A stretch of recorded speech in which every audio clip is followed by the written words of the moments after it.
Welcome to 1,000 Tiny Steps. I'm Barb Higgins, and in this podcast, I'll share personal stories of great joy and tragedy and the steps that brought me there. I have become adept at tracing them backward to find the origin of an event, good or bad, that has affected my life. I have gone from being on top of the world with Division I All-American success to being unable to get out of bed with the grief of losing a child, and everything in between. I am painfully honest, which can make people uncomfortable, but discomfort brings growth, and oftentimes, tragedy brings joy. So, tie, buckle, slip on, or lace up your shoes, and join me as we begin our 1,000 Tiny Steps. Hey everybody, Barb Higgins here, welcoming you to episode 58 of 1,000 Tiny Steps. As I begin this episode, I want to share how tricky it is sometimes to tell your life story in a podcast. The more I participate in podcasting and the more podcasts I listen to, the numbers of reasons people do podcasts is pretty amazing. Some people really engage in podcasting to drive a business. Others engage in podcasting to perform a service. Still others engage in podcasts to share intellectual information, or there's podcasts for everything. And if you have something you like or believe in, there are Christian podcasts and atheist podcasts. You know, I always wonder when I listen, what's the motivation behind somebody's podcast? Why did they start doing this? And, you know, my motivation on my most deepest and personal levels is to try to make sense of Molly's death.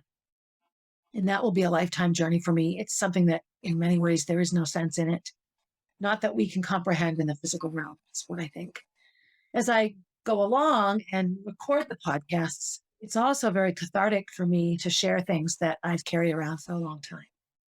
And so my podcast doesn't really have an agenda. I'm just sharing my life, hoping that by being honest with everything that's happened to me and sharing these things, that other people can benefit from them as well. Sounds all altruistic, doesn't it? And it isn't like that. Sometimes I think I'm incredibly selfish in doing the podcast because it really is giving me a chance to process through a lot of things that I've gone through in my life. Which leads me to how I've been feeling the last couple of days. These last 3 episodes, my sophomore year of high school, my junior and senior years of high school, those were emotionally charged times for me. I feel like my whole life has been emotionally charged. And what I learn and am learning from these episodes is how much I carry around with me still. When I've participated in my spiritual mentoring with Karen Kenny, she oftentimes talks about really letting go of the past. And, you know, I have a hard time letting go of anything, carry things with me. I have a hard time letting go of people. I have a big fear of forgetting and being forgotten. One of my big fears that comes up for me, and I haven't gotten into my young childhood yet, is when it dawned on me that time only went forward, that you didn't go back and redo things. And I had some utter panic around that as a little 7-year-old who thought, you know, someday I'll be in 2nd grade again. As you get older, that doesn't make any sense logically. And so it's easy to wonder, why was I afraid of such a thing? But when you're little and you're contemplating reality, all that it represents, that was a big issue. That was a big learning experience for me.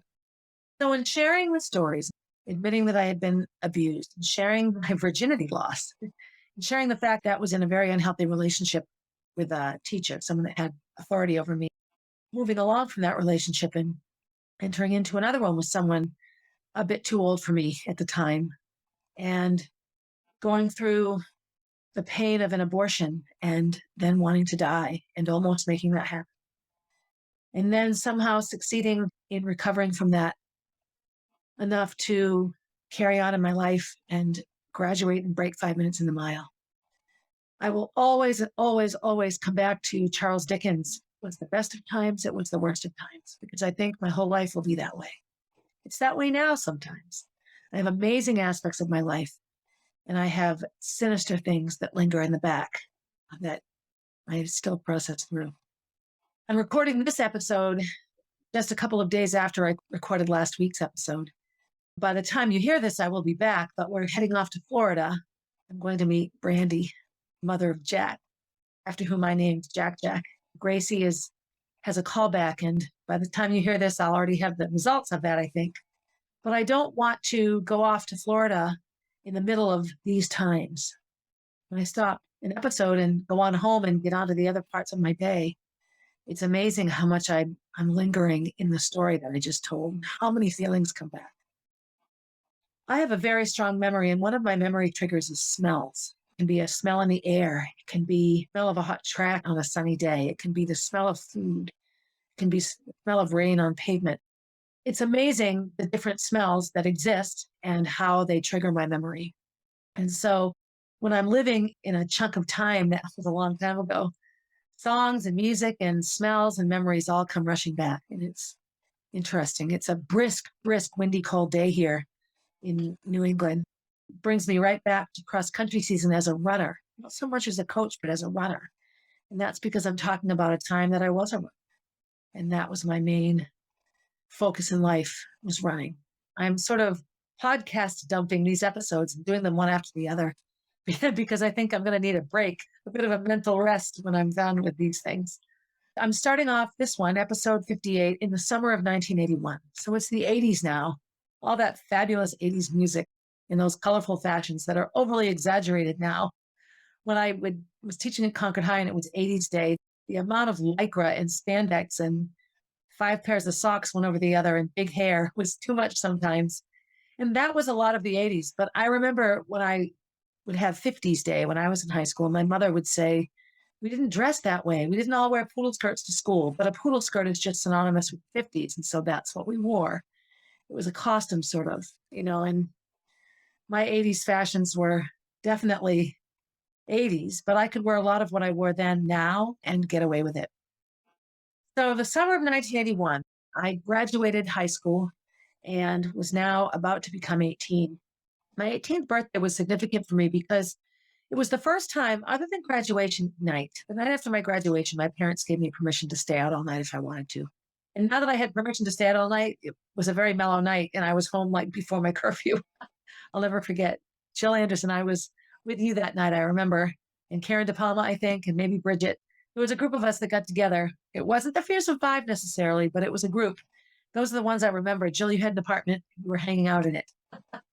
I remember turning 18 and my dad saying, okay, you're 18. So, make sure we always know you're safe, but you're an adult now. You can make these adult decisions and you don't have to be home at a certain time. You no longer have a curfew. And these things always strike me. On Thursday, I'm 17 and I have a curfew. And on Friday, I'm 18 and I don't. Like, what difference does one day make in the reality of my life?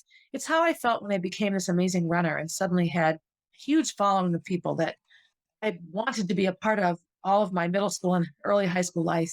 And suddenly I was. And it wasn't because of anything on the inside that was different about me or anything on the outside, really.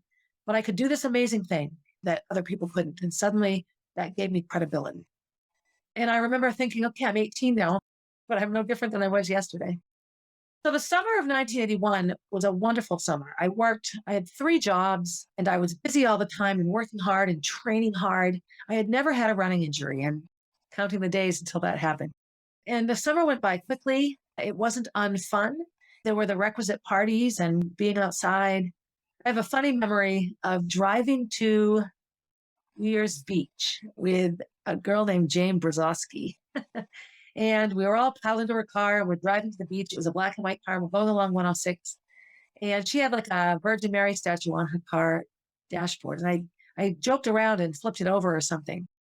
About 10 minutes later, she was reaching down to adjust the radio and we went off the side of the road and the car slid down and tipped right up on its side and rolled over and came up on its side and rolled over again. And we all went to the ceiling and came back to our seats. It was unbelievable. So this big 18-wheeler rig saw us and pulled over and put a chain on the front of that car and pulled it out and dragged us to a gas station. And we had all the fluids checked and everything sort of redone. We sat in that garage for like 2 hours. Then we went to a car wash and we cleaned the car and we washed the inside. And then we went to Weir's Beach. Oh my gosh. I think of those kinds of times and it just makes me laugh. But then the summer came to an end and one by one, everyone started going off to college. And, we're trained to be excited about these things. Yay, college. And the more I hear from other people and the more I'm honest about how I felt, it was probably the worst fall of my life. I often felt like I was on a vacation I didn't want to be on. Nothing was the same. I was in a new place. And when I would come home, home wasn't the same. It was this very, very weird existence that no one had sort of prepared me for. It's like motherhood. Everyone says, oh, you're having a baby. And sometimes the first 6 weeks of motherhood are the worst 6 weeks of your life. Everything's just crazy. So August came to an end, and all of the cross country things in Concord started up, Concord practices at the high school, and all my friends that were younger than me, Mary Fagan and Sarah Paparella, all getting ready for CHSXC. And I went off to college, and I remember we had a training camp at BU right before school started. So it'd be like the end of August, right around Labor Day weekend. And it was on Cape Cod, then Brewster, Mass, at this place called Corporation Beach. We stayed at this amazing, amazing hotel. It was just a big, huge house. We filled it. It was all the men and the women, both the men's team and the women's team. And David Henry drove us down, all the women's team together. And Bob Seveny, who coached the men's team, drove them down. So what I remember is pulling into Babcock Street in Boston, BU's West Campus. And there's the van sitting there and it's full of people. And I pull up and come to find out I was late, which I didn't know. I arrived at the time I was told, but they had left and then realized I wasn't there and driven back. They hadn't gotten all the way to the Cape, but they had left BU. And so thankfully I came back. And I remember just jumping out of Jay's van. He had a VW bus. It was the greatest car ever. It was white. And just a quick goodbye and jumping into the van, the big, huge, 16 passenger van with my duffel bag of stuff. And that was that. I was off to college. I had had long, long hair in the spring and I cut it in the summer. It's funny the things we do to impress the people that we want to love us or that we love. I loved my long hair and Jay loved short hair. He just loved a pixie cut. And so I got my hair cut super short that summer. I cut it all off. It was as long as it is right now, if you can see me, down below my shoulders. And I cut it all off. I had this pixie. And I remember when I arrived, that was one of the first things that Marty Shea noticed. Barb, your hair, your beautiful hair, it's gone. It was just one of those things. I had spent that pretty intense summer with Jay. And in terms of relationships, Jay really was my first boyfriend, my first actual relationship that I was public about. And as normal as it was in terms of how we treated one another, and when we were alone, we were fine. But, when he would come to see me, he was a 27-year-old man visiting his freshman in college girlfriend. It was just off. And it was hard to reconcile, and it was tricky, and there was a ton of explanations. And, there are people that weren't sure about it, weren't sure it was healthy for me. And looking at myself as a commodity, as a full scholarship athlete, I was paid a lot of money to go to BU, free education. And I know that my coaches worried about me all the time, just like good old Harvey Smith did my first day of high school. My coaches, David Henry in particular, worried about me, wanted me to be okay. Another coach that I met later on, Mark Raplet, also worried about me. He was from Russia. He was the nicest guy. Wonder where he is now. I should look him up. But back to the day. So it's the end of August and I'm dropped off and I jump into the van and we drive to Cape Cod. Title IX had just been sort of approved and mandated. And it took a long time for all the different aspects of what Title IX means to be implemented. Title IX is equitable treatment. And so my piece of it is men's sports versus women's sports, Title IX and athletics.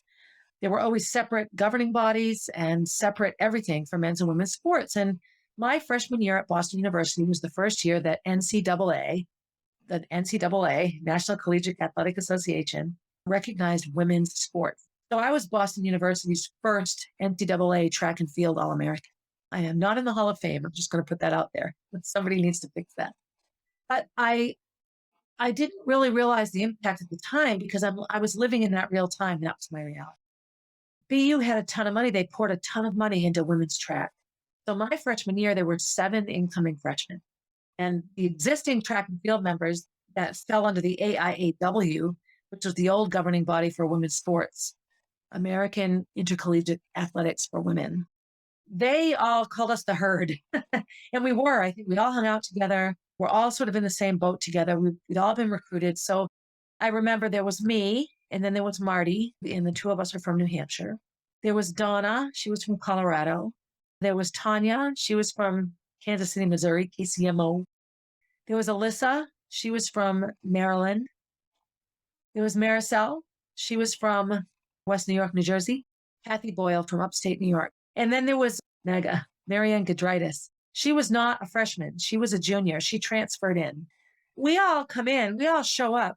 And we're just like this, this crazy bunch of people, all sort of vying for attention. We were all number one in our programs. All of us came to BU to run cross country. And we were all top performers in our state. Tanya had broken 5 minutes in the mile, just like I had. That was hard for me to take, actually. We ended up being roommates my freshman year, and that was the best thing ever. She was the best roommate ever. Perfect. We ended up the perfect thing. We had lots of cross country state champions. We all came with all of these accolades, and we all came with a pile of baggage. There we were, all seven of us, heading off to cross country camp. And I believe there were others in the van as well. I remember Vicky, Joanne, Ellen, those upperclassmen. Off we went to running camp. And it was beautiful. I had won the lottery going to this amazing place, this beautiful Cape Cod. Every day was an adventure. We spent hours at the beach. We ran. We ran hard, and we shared stories. What I remember most about the van drive down and the van drive home is that all of us had significant emotional issues coming into college. Of course, me and my unfiltered, boundaryless big mouth started talking about relationships with coaches, and there were two or three other girls in that group of women who had had relationships with their coaches. That's horrifying now. I mean, it really, really, truly is. Eating disorders? Oh, I don't think any of us had a super healthy relationship with food, but we had a handful on our team, a couple in particular, that struggled terribly with eating disorders. Sexual identity. Who are we in love with? It wasn't safe in 1981 to be gay. It wasn't. No one talked about it, and you had to make believe you weren't. You had to spend most of your life making believe that you fit in every way.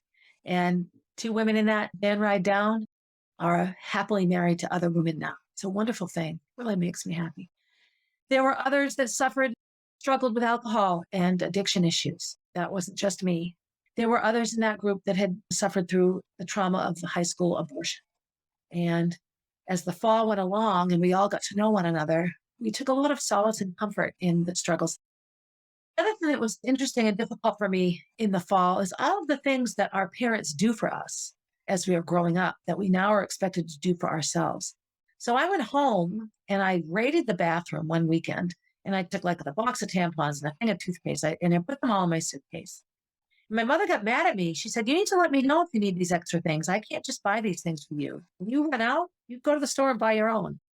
I'd never had to buy myself any of these. These were just things that were household things, socks and underwear. I bought a lot of my own clothing growing up. You get a job and if I want a $90 sweater, I'm going to buy that myself. But there's this term called adulting, and I can't stand it. I find it just so insulting to adulthood. Like, oh, get over being a child. That's the boomer in me, I think. This one, I feel like an old crotchety lady. But it was a hard transition. I had to buy all these things. I had to use my money to buy tampons. But I know that doesn't seem like a big deal, but it was a big deal at that time because it was something I'd never had to do. And I think it just represented the fact that I was no longer a little girl, that I wasn't quite yet an adult. I was in that weird place in the middle, which is what's great about college, I think, or the military or the Peace Corps or AmeriCorps or any program that sort of takes care of you in those years that you're continuing to find out who you are. So the fall of 1981 at Boston University was an incredibly positive experience for me now that I look back on it. At the time, it was incredibly difficult. I ached to be home with Jay, and I came home every weekend. He would drive down and get me, or I would take the bus. He would pick me up at the bus station. I wanted very much to sleep over at his house, but I felt weird about it still. And I had a nosy, big-mouthed little brother named Jonathan all around town all the time on his bike. And I remember waking up in my sister's bedroom on the floor on a mattress, hearing Jonathan outside the door of my room, him saying, "Guess who's in town? Barbara's in town." And so I yelled out, "I know, I'm right here." He was trying to get me in trouble. He was a little bit of a pot stirrer, that Jonathan. So I came home all the time on weekends. And, you can't really get to know college and college life if you're not there on the weekends. One of my biggest adjustments was the amount of free time I had. I was in school all day, every day in high school. And then you had practice after school, and then your activities at night. I'd leave in the morning and not get home until night. And in college, each class for me at BU was just 3 hours a week. So I had biology Monday, Wednesday, Friday, and I had my Shakespeare class Tuesday and Thursday. There were days of the week that I had one class that was an hour long and I had the rest of the day off. What was difficult for me as an adjustment was really paying attention to getting my work done, because I'm one of those people, if I have an hour to get 50 things done, I'll get them done. If I have 50 hours to get one thing done, I won't get it done. I thrive on being busy and overwhelmed with work, which isn't necessarily healthy, but it's sort of how I am. My worst semester grade-wise was that fall. I just had a hard time adjusting to all that free time. I also had a hard time adjusting to how quickly we went through information. A chapter in a biology textbook took 2 weeks in high school. 3 chapters a week in college Monday's chapter 1, Wednesday's chapter 2, Friday's chapter 3, and we're done with that. That was incredible. So once I mastered utilizing my time to actually study, the reason you go to college, I was able to get a better grasp on my studies. A blessing and a curse for me is I'm a good test taker and I have a very, very good memory. I can cram for a test and do well on it. That's probably not a great thing, but I could. And so I didn't do great. I was under a 3.0 the only time was my freshman fall semester. Cross country and racing, running became one of the most stressful parts of my life. What had once been something I loved and couldn't wait to do, I mostly dreaded because every practice was a race. Now I look back at Joni now, she was 24 and she was a runner. Didn't really think she would be a coach. That wasn't something she had decided she wanted to do. I think she fell into it. I think it was a job offer she sort of couldn't refuse. She was a part of something huge. She was a female coach at a Division I college, the first year of Title IX's implementation. She was a Boston Marathon champion. She was a national champion in other road races and cross-country races. She was a star. I had her autograph. I already had it before I ever met her. And so part of the excitement about going to BU was being around these amazing runners who were now coaches. David Henry, who was in charge of the program at the time, has a gold, a silver, and a bronze medal, one of each. So all of that was a very heady experience for me. Managing running with all these fast people was very tricky. One of my best friends that fall was a girl named Vicky King. We were really, really close. Some of my favorite runs, I remember one of the best runs of that fall, we ran out Mass Ave. We thought we were running toward BU. We're running and nothing is looking familiar. I don't quite know how this happened. So we stopped and turned around and there's the Prudential Center behind us, like we can see it. We laughed and laughed and laughed. I had a navy blue shirt on and silverish running pants. That's how much I remember that run. It was one of those fall evenings that was warmer than you think. We talked about everything. We just talked about everything. And she had a wonderful life history and she'd lived all over the place. And we just clicked on so many levels. We would become roommates later on as well. And so she was just somebody that I connected with and that was out of the top 5 and I have to be number 1. We all wanted to be number 1. And had Joni had some coaching experience, what she would have understood is that rather than pit us against each other to make us go faster, she would have done activities to get us to understand that we all had the same thing on our shirt. All of our shirts said Boston University. BU didn't mean Barb's University. It meant Boston University. And whether I was 1st or 5th or 10th, if I was doing my best in helping my team, that was what was the most important thing. I had such a traumatic experience around that all my years as a coach, that was one of the biggest lessons I did on acceptance, on popularity, on how fast you run, who's number 1, who isn't. It is fine to be competitive with your teammates. Absolutely. It's fine for me to come up upon the shoulder of somebody and have them hold me off and not want me to beat them. Not a problem at all. We weren't trained that way. We weren't cultivated to be that way. And so Marty was my teammate, but she was still a rival. And it was just difficult for me to accept that I wasn't number 1. I didn't have a hard time with Marty being number 1, quite honestly, because I knew that as far as cross country went, she was much stronger than me as an athlete. I really was a track specialist. I ran cross country because I had to. And so the fall went along racing wise and everything on my body hurt and everything in my heart hurt because I just wanted to love running again and I wanted it to feel better. 2 other things came to mind. So now I'm not living at home anymore. I don't have anything anyone to tell me what to do. My dormitory had a security guard and my first night there, I was leaving to go just look around Boston and ride the T and I was by myself. Tanya was staying at her dad's and nobody was around that I knew. And I said, when do I need to be back? He just looked at me and I said, well, when does the door get locked? And he looked at me.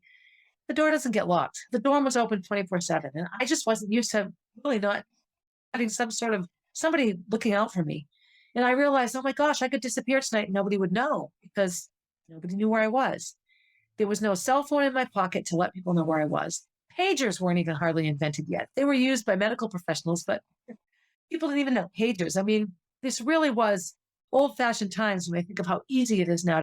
I had a wall phone in my room, 353-5663. That was my phone number in room 424 in Rich Hall at Boston University in the fall of 1981. If I wanted to call home, I had that phone.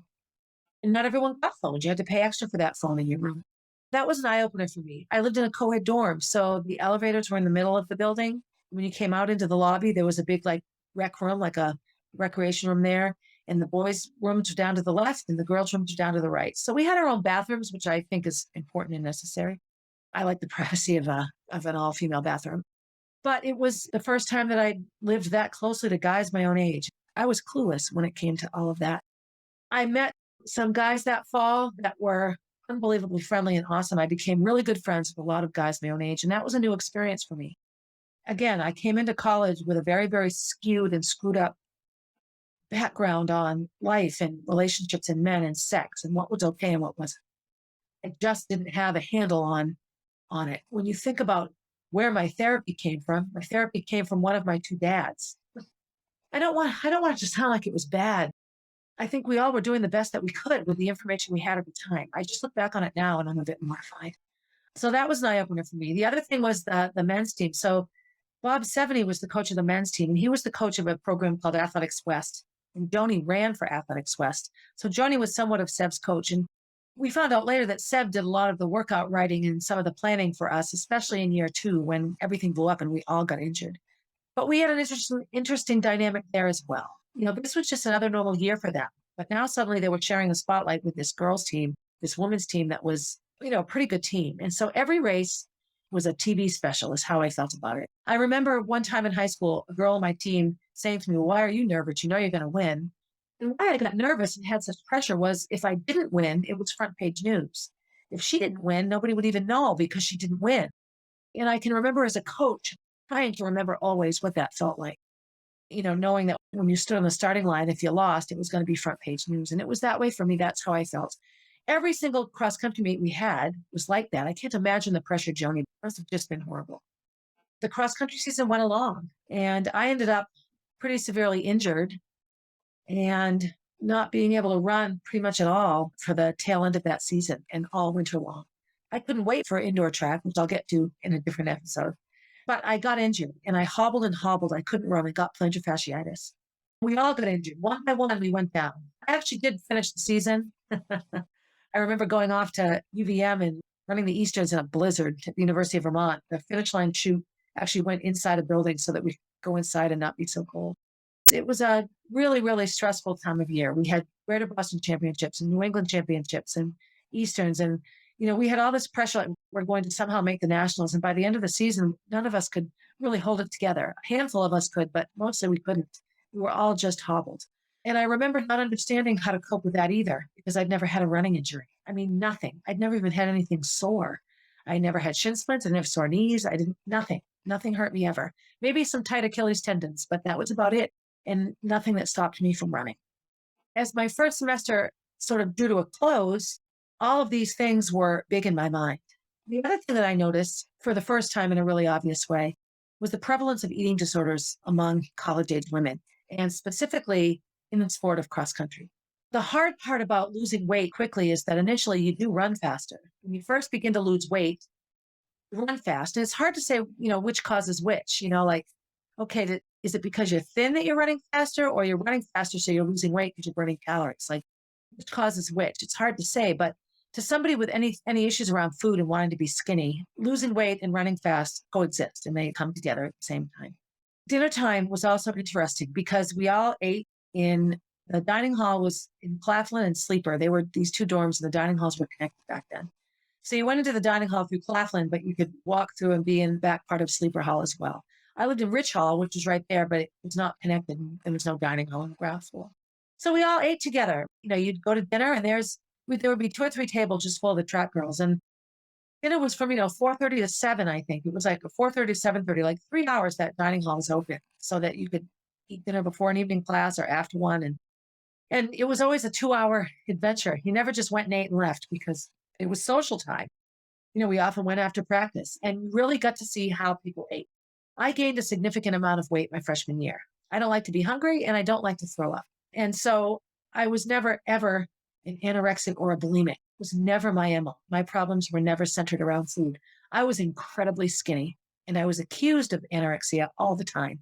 There was an athletic trainer at BU, Maria Hutzik. Hi, Maria.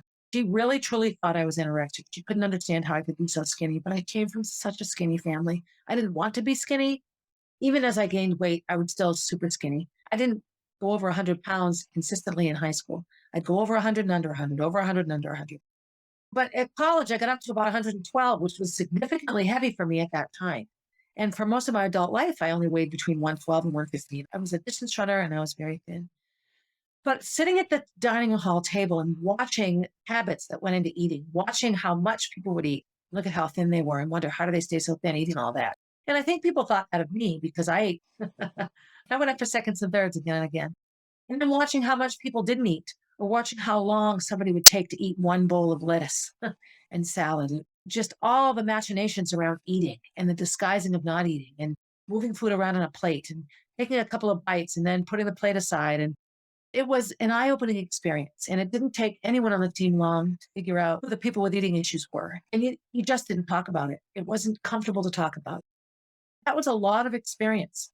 Another big experience I remember is I got really sick. I got a bad cold and bronchitis and asthma. I was sick in bed. I remember calling my mother, what do I do? And she's like, you go to the doctor. So I went to the infirmary and I was given a prescription and I had to find a pharmacy and fill the prescription. Like these things were overwhelming at the time, all the adulting things.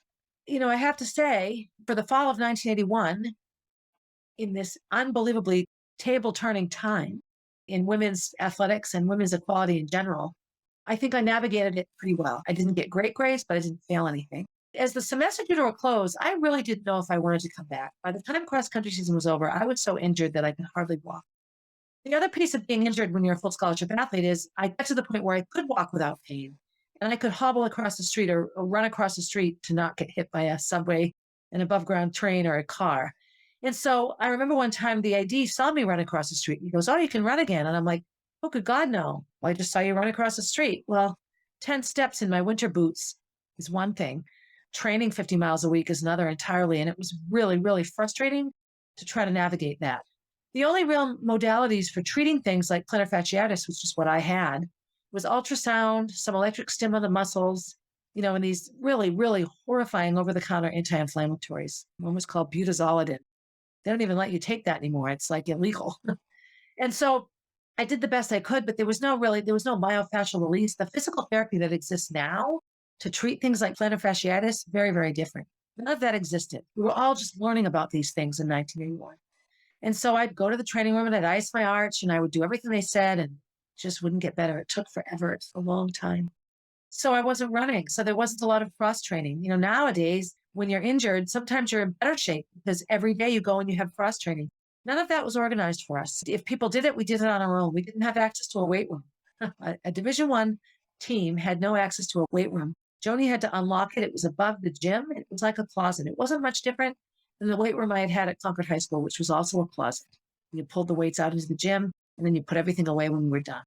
And that's how it was my freshman year. The football team had a huge weight room. I can remember walking by when the door was open and looking in and thinking, boy, I wish we could go in there. I remember Marty actually going in there, I'm going to work out. I'm an athlete here too. I used to join her sometimes and we would do all these abdominal exercises and things to try to get better, fit and all that.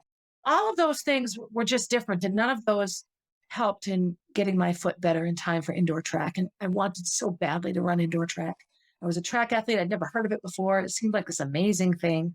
When I went home, when I packed up my bags in the middle of December to go home for my 6-week Christmas break, I took everything home. I emptied my entire dorm. I remember my roommate looking at me like, are you even coming back? Like, why are you taking everything home? And I just said, I don't know. I don't know. And I brought everything home. I loaded up a whole back of Jay's VW bus with everything. I just took it all out. Part of that wasn't a bad thing because I didn't bring everything back with me. There were things I brought with me that I never used. So I left a lot of stuff at home, which was helpful. But, I get home and I no longer have a bedroom. My parents have moved back upstairs. I think my brother Rick was back living downstairs. So I had to sleep on the floor in Johanna's room. She'd had a room to herself all fall. So now here I am sleeping on the floor in her room. Life really goes on without you when you leave a place. I just felt sort of homeless in my home. I was loved and included. Christmas was fine. It wasn't amazing, but it wasn't awful. I remember distinctly lying on our bright red living room carpet. I'm just lying there and I don't know what to do. I don't know what to think. I don't know how to act to any of it. I'm just a mess. I'm injured. Things with Jay were getting tricky. They were very, very tricky.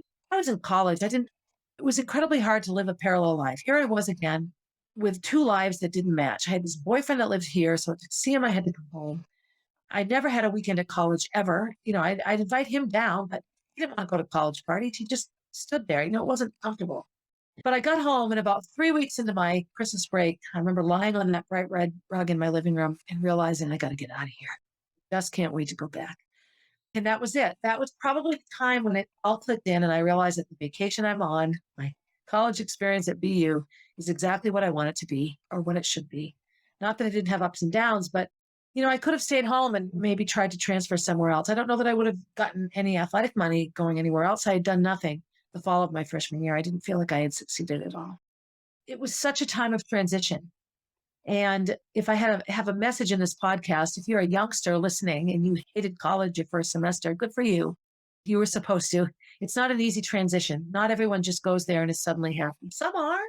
And I think the more solid your home life has been and the more solid your upbringing, meaning stability emotionally, I think college is better. I know that for those that have terrible upbringings, getting out and being away from what was bad is a wonderful thing.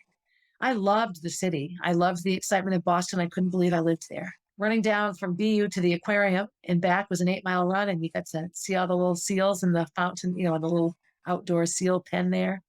I run through Faneuil Hall. I mean, these were amazing places to me growing up. I loved it. And I loved everything I saw in the city and all the big famous road races that we could just go to and watch because we lived there. That was all wonderful. But that semester was difficult. I've mentioned my little former runner, Libby, who does a podcast called Okay, Yup. And she did a whole episode on the college transition. And she talked to a lot of her friends, and all of them talked about how horrifying and sad and emotionally challenging their transition to college was, and wanting to fit in and find friends and where's my niche. That was how it was for me. It was a really difficult transition. All transitions can be, and we all have them. How does this relate to my quest in terms of figuring out who's Molly? Over and over again in my life, I've had this desire to fix myself and to do it all right and to find the path, the way that will lead me to whatever I think I'm supposed to have. And I do know that I felt that summer after I graduated that I had finally arrived, that I had overcome all the bad, and I had a full scholarship to a Division I college.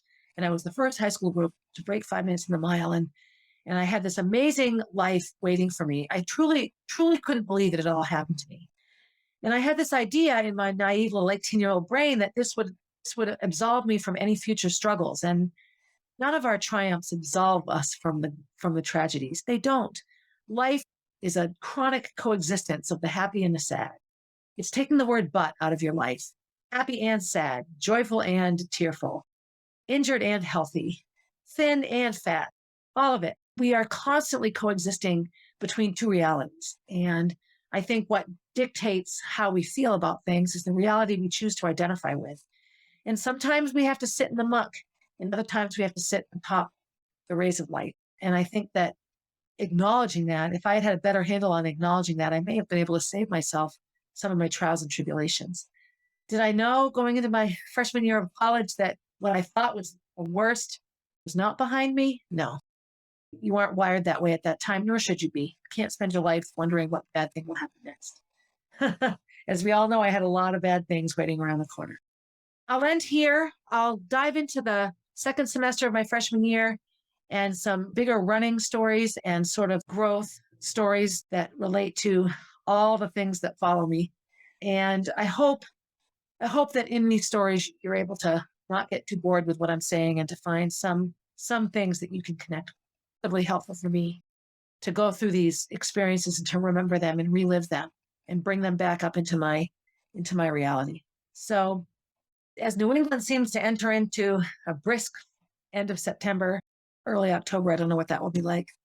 I hope that you're all being good to yourselves. Season changes are difficult. It's dark early and the weather shifts. We just had the equinox. I have more than one person in my life whose anxiety is super high right now.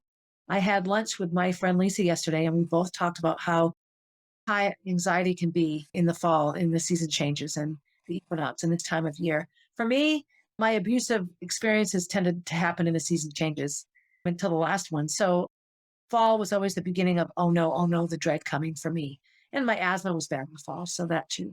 As we all enter fall, I hope that you are taking good care of yourselves, whether it's going back onto a medication that might be helpful to you, whether it's cutting down on unhealthy activities, whether it's getting outside, whether it's turning on the light that gives you the light you need so that the seasonal affective disorder doesn't hit you, whether it's buying yourself that nice sweater or those fancy boots, whatever it is, whether it's just telling yourself how great you are, do something good for yourself always, always before you reach out and try to support others.